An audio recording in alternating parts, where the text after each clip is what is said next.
I watched the F1 film again the other day, and you know what? It was just fine. And that's the problem. While it looked great on TV, the story sucked. Sorry, but it's a shit story. I'm sure there are a bunch of big wigs and hang-ups and test screenings by Stefano Domenicali overseeing the film and absolutely needing himself to appear in a cameo. I mean, why not? But come on now, we could have done a much better job. So in this video, let's fix it. Let me try and make the actual F1 movie fans deserve. Full disclosure, if you want a great film about F1, then watch Rush. It's about the 1976 F1 season and the rivalry between two legends, Niki Lauda and James Hunt. It explores the rivalry with them transforming from enemies to respected competitors to friends. You've got Daniel Bruhl as Niki and he nails it. You got Chris Hemsworth's ass. Fucking hell, man. And it's such a great story based off real life events from the 76 season. Its only shortcomings are the fact that some of the driving scenes feel a little bit slow and flat. But other than that, it's a top film, massively underrated. Do yourself a favor. And in this video, I'm not saying that the F1 film has actually been bad. Reviews have been mostly positive, and it's made over $600 million at the box office. It's nothing to scoff at, but I know we could do better. We're not here to talk about numbers and box office. We're here to talk about the F1 propaganda motion picture movie and how we can make this break $7 trillion with a decent story. Probably $7 trillion, around that ballpark. Authorised by the Australian Government Campaign. Yeah, the thing is, it's not all that bad. Some of the film was actually sick and deserved to stay in the final cut. I think if we make some light changes to the script, we can enhance these cool bits. The on-track shots and driving sequences are wild. There's amazing visuals. It's very much a fun cinema experience when the engines are running. The cars are realistic. The cockpit shots are very special. And the sound design is, it's sweet. I mean, we've also got Brad Pitt as the disheveled veteran Sonny Hayes, and he's very believable. He does a great job. I mean, he's also a hunk with a boatload of charisma who channels a veteran race driver perfectly. I feel like realistically, he's perfect for this role. Plus, they play Led Zeppelin in the intro. That's sick. We got to keep that. But crucially, where the film goes wrong is in fundamental storytelling. What should be as simple as man drive around track in car ended up becoming a convoluted mess. For the good, there's a ton of bad. Look, for starters, the plot is super confusing. It starts with Sonny Hayes being reluctantly given a drive into F1 by Apex GP, who suck and need to win only one race to stay in F1, except the board gets involved and they don't want them in F1, and everyone hates Sonny Hayes, including Kerry Condon's character, for him being honest and saying the car's shit, and Josh Pearce's mum, the teammate, his mum is mad at him because he told JP not to do the thing that caused this big crash, and also Sonny's a gambling addict who broke his back and used to be one of F1's drivers to watch, and he's not a has-been and never was. I don't know. There's too much in there to digest. Let's keep it fucking simple, boss. Also, this is a pet peeve of mine. It's 2.5 hours. It's too fucking long. And if you can't cut your film down to 2 hours, then you're doing a bad job. I'm sorry. You're doing a bad job. It's way too long. Plus, the relationship between Brad Pitt's character, Sonny, and Kerry Condon's character, Kay, it was unnecessary. It felt forced, and it also made her look weak and susceptible to the male gaze. I mean, I don't know. It just leaves a sour taste in my mouth having her be portrayed that way. She can be a compelling team director without needing to be horny for the main character. People going to watch an F1 film don't care if the driver and team director want to fuck. And Javier Bardem and Brad Pitt's relationship in the movie, I mean, are they friends? Are they not friends? Can someone please explain to me what happened in Monaco? And why the fuck do they keep bringing that up if they don't want us to know about it? I mean, why is that even there? Is this your revenge for Monaco? Yeah. Josh Pearce as a character was unlikable, which sucks because I think the actor was great. I just think he drew the short straw in being a young cocky prick, which at this point feels a little bit overdone with young co-stars in films. Plus his mum, I'm sorry, she did not need to be in this film. It seems like her only purpose was either to perv on Brad Pitt or scold him because her son made a mistake on track. Cut it. I think a major misstep is the whole movie. Apex GP just felt tacked on to the F1 season and not actually a part of it. They felt like an accessory, which it's a bad feel in my book. If you're going to do a film right, Apex need to get involved with the other teams and drivers a lot more. Be a part of the game. Plus, I hated the Martin Brundle and Ted Kravitz additions in the film, them providing us with spoon-fed narration for basic F1 rules and things most fans know about. Hayes has been able to push much harder on this formation lap. He'll turn up at the back of the grid with warm tyres, ready to go. Shut the fuck up! For any real fan, this certainly felt contrived, and they felt 100% read off a script. It's a major misstep that harmed the racing sequences. Here's another thing I didn't like: too many crashes from Apex GP. By having them crash in what feels like every race, it undermines both drivers and F1 as a whole as inept and constantly wrecking shit. I mean, honestly, at the start of the film, Javier Bardem's character says something like the team's $300 million in debt. And then we see Hayes and JP crash constantly. And you think, yeah, no fucking shit, you're going bankrupt. You're having to glue this car together every 2 seconds. And finally, the rule breaks by Sonny Hayes. As FIA, who I'm sure looked at this film and gave it the green light, how dumb is it seem to have Sonny Hayes do things like crash on purpose, stop in the pits for an astonishing level of time just to hold up the front runners, or pretend to stall on the grid in order to warm up his tires for the restart? I don't know. It sets up a pretty dangerous precedent where every time I see someone who's qualified last place, I'll think to myself, why don't they just do what Sonny did? The end scene where Javier Bardem shakes Stefano Domenicali's hand, that's the moment I knew this was doomed to be a propaganda piece for F1, and it didn't even do a good job of that. The F1 movie is a little bit like if Drive to Survive had a baby with Fast and Furious, and because I'm a dumb film snob, I think I can do a better job. So, let's make it better. First of all, my changes to this film are purely fantasy. So my revisions don't take into account things like film budgets, timings for the F1 calendar, and really anything else that might be a restraint on storytelling otherwise. And I'm going to try my best to make things reasonably realistic within real-world events, knowing that this is also most likely a huge problem in the writer's room, having to basically write a film after these real-world events. That can be a real struggle, especially considering the 2023 and 2024 seasons they were filmed in weren't actually that interesting, to be honest. We've got 3 brackets here that I want to delve into, and I'm not going to tell the whole plot of the story, but what I am going to do is break it into 3 different parts. The things I would keep, the things I would lose, and the things I would add. And we'll see how we end up in the end. First things first, let's absolutely keep the intro of Sonny's POV chasing Senna. Let's keep the Daytona 24-hour race. That was a great way to show off the Sonny Hayes character, him sleeping in his van, driving incredibly, almost getting in a fight with one of the other drivers. We get the whole card trope and his trophy superstitions. I think that's really sick. I'd also keep the mid-season upgrades they make to the car to make it faster.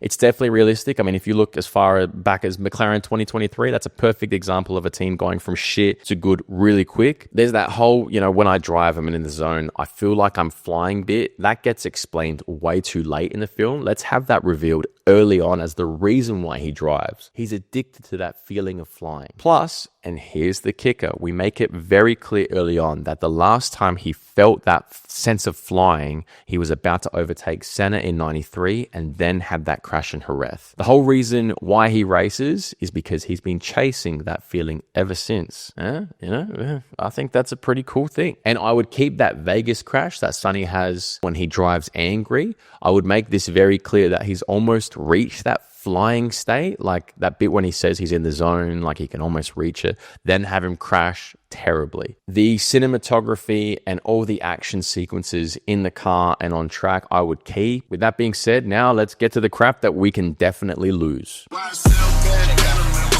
I'm so sorry to Josh Pierce's mum, but I wouldn't have her in this film. Again, she adds really nothing of substance to this. Though Sarah Miles is grey, I think it's just a very poorly written character.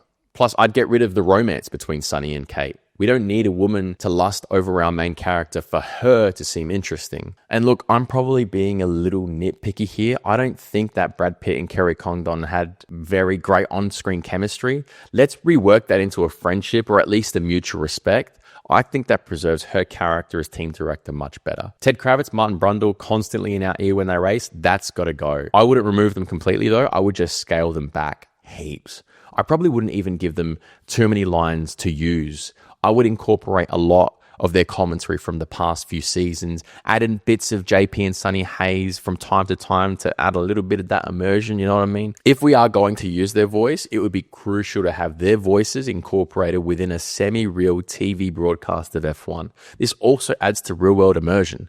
Plus, they did that in Rocky Balboa in the first Creed film, and I think it worked super well. It gives the fictional characters a real-life reference point. Not only that, I would remove a whole heap of these crashes in the film. There's way too many. Don't have Sonny crash in his test. Have him crash a bit on his first race, have JP crash once, and have that big Sonny crash at Vegas. That's 3 crashes. Let's keep some expectation here. Leave the crashes in the safety cars to the real-life 2023-24 season drivers. That adds even more to the immersion. Let's cut the runtime as well. Cut the Sonny and Kate romance. Cut JP getting hospitalized. I really hated the Monza crash scene where JP's mum got mad at Sonny because JP crashed. Honey, he's a grown man. He chose to get into F1. It's not the old man's fault. Surely we can trim this film down to 2 hours. You know, the whole Hail Mary board member, that shit's got to go too. That was dumb and pointless. It makes an antagonist out of nothing. Maybe we got a single funny joke out of it at the end when the Sonny texts him with the middle finger. That was pretty good, I won't lie. But the antagonist doesn't necessarily need to be a person in this film. It kind of does, but it doesn't really have to. You've got rival drivers, a team with a lack of faith in their 2 drivers, and that is kind of enough. The antagonist really is Sonny's past and the ever-looming question of is Sonny Hayes F1 material, whilst also being the race against time. I mean, he's probably in his 50s. That's getting really old in F1 standards, unless your name's Fernando. Can't wait to eat the hot dog! If we flesh it out, we could have Sonny Hayes have potentially a rivalry turn friendship. I know Javier Bardem can be a sick bad guy if he has a bowl cut. I need you to step out of the car. But I don't think he needs to have enemies here. All right, here's some shit I would add to the film to make it even better. So here's what I do. The film portrays Apex as a shit team. No points, struggling, young drivers. I say we flip that. The Apex team has one of the fastest cars on the grid, but also one of the least reliable. A rocket ship with a propane tank. That way we can have a team that struggles, drivers that can show themselves whilst also giving us a plot device that can explode at any second, i.e. have a crash or retirements. And we have Kay, our team director, invent a revolutionary upgrade that brings reliability back to the car, thus making it viable and competitive towards the end of the season. Here's how I would tell the story for Apex GP. They need to finish 4th in the constructors' standings. If they finish any lower, they won't have enough funding to exist as an F1 team in the coming seasons. Have them battle for points throughout, going down to the final race at Abu Dhabi, and Apex needing nothing more than a win to guarantee 4th place in the constructors' standings. Sonny wins the race, gets that feeling back, and proves everyone wrong. That's how you tell the fucking story. I'd completely change up the Josh Pierce character. Instead of him being a young and cocky prick, have him be humble, eager to learn, but lacking in confidence. Sonny and Lewis Hamilton, let's mentor him and help him get his confidence to be a top driver. You know, we can have Hamilton have a speaking role. I mean, he's a producer. He can also mentor JP. I mean, as the first black driver to compete in F1, I feel like that would be pretty cool to see how they interact. Make him the first Apex GP driver to ever finish on a podium. Let's have JP finish 3rd somewhere in the season. Have some qualifying and practice sessions for once. I mean, a qualifying can be just as gripping as a race if you set it up properly. I mean, if you look at Jerez in 97, Monaco 23, any rainy qualifying session, Australia 2016, not really, but you get my point. Let's have a race where Sonny grinds his way through the field in a wet race. Wet races are the great divider between good and great drivers. And if we can show Sonny carving up the field, we set him up as one of the best ever. Let's have him do something stupid like move from 19th to 1st only for the last lap for his car engine to fail or something. I mean, that would be awesome. It shows he has what it takes whilst also showing that Apex GP is unreliable. Also, instead of JP's mum, we give JP a girlfriend or boyfriend. I don't know, whatever your preference is. We use them as an exposition device. We replace all the dumb shit Martin Brundle and Ted Kravis have to say with JP's partner learning F1 as they go. You know what I mean? I'm not just a pretty face. For the music, let's give the score some more chance to breathe and more chances to shine. The scene where they're testing the F1 in Silverstone was the only part of the score I felt was awesome, and the rest was overshadowed by the dumbass, patronizing commentary. No offense. But we definitely keep Led Zeppelin at the start. That was sick. Again, that was sick. Plus, let's add some tension between F1 drivers, shall we? Give me 4 drivers that we can work with. Or if that doesn't work, let's give them short bios so we know the drivers we're up against. Don't just let the commentators say it. Show it. Here you can steal elements from the first Creed film and the shit Suicide Squad movie. Let's get a quick freeze frame of the driver, maybe even some really quick cuts of their best moments. That would be sick to show who they are. You know, you get George Russell, 27, 7 poles, 3 wins, also an international criminal in Finland. You know, like shit like that. Add the "is this about Monaco" backstory between Sonny and Ruben. Let's have that shown. Maybe dedicate the first 10 minutes to the 93 F1 season, Sonny and Ruben as teammates, and touted as the next best drivers in F1. Oh, excuse me. My voice cracked. But in Monaco, Sonny and Ruben are running first and second. Sonny, trying to overtake Ruben to first place, hits him, and they both retire.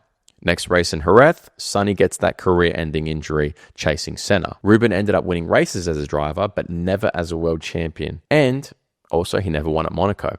So this can be the reason for their perceived tension. The Vegas crash for Sonny, the whole, he's driving angry, that was fucking badass. Let's keep that. But the stakes, we change up. Let's make him drive angry as a result of the press doubting him and calling him not fit for F1, all the stuff from the press in the real movie. This gets to him as he has the bad crash in Vegas. Then we can run with the whole, you can't race, you're unfit to race for Abu Dhabi bit. But then he feels like flying, like the real movie, and he wins the race. Also in the Abu Dhabi race, instead of the red flag being caused from Sonny's crash, let's make it a red flag from something else. A crash from Sonny kind of undermines his ability. So perhaps we can, maybe I'm just spitballing here, have JP crash here that brings out the red flag. That way we can set up a cool moment from JP and Sonny out the car saying, this is your time to prove them all wrong. I know you can do it, and deep down they know it too. But do you believe you can win in Formula One? He gets back in the car, 5 laps to the finish, let's say, feels like flying, and wins the race. Yeah, that works. We can do the end with the Baja thing, except he's driving because he enjoys it this time. Don't do the whole, why you do it and have Sonny smile and it ends. But you make the Baja mechanics go crazy because they've just seen he's an F1 winner, meaning they know that he's the best in the world. End. Easy. So now, instead of what we got, hopefully we can get a compelling story about redemption, mentorship, and legacy. Rather than the crashes and sex scenes romanticizing F1, we get F1 itself being romanticized. At least I hope it came across that way. I think if we give it a bit more love and a little less more boardroom politicking, we could absolutely have gotten cinema. But hey, let me know what you think, what this movie should have looked like. I would love to hear it in the comments. And before you hit send, yes, I know, it needed more Alonso. 5 seconds, it's a yoke. Also, if you enjoyed hearing my dumb rants, please subscribe. It'd be sick. Welcome. You are most welcome to join this little funny community we got. It's nice here. Anyway, gotta go. See ya. Ciao.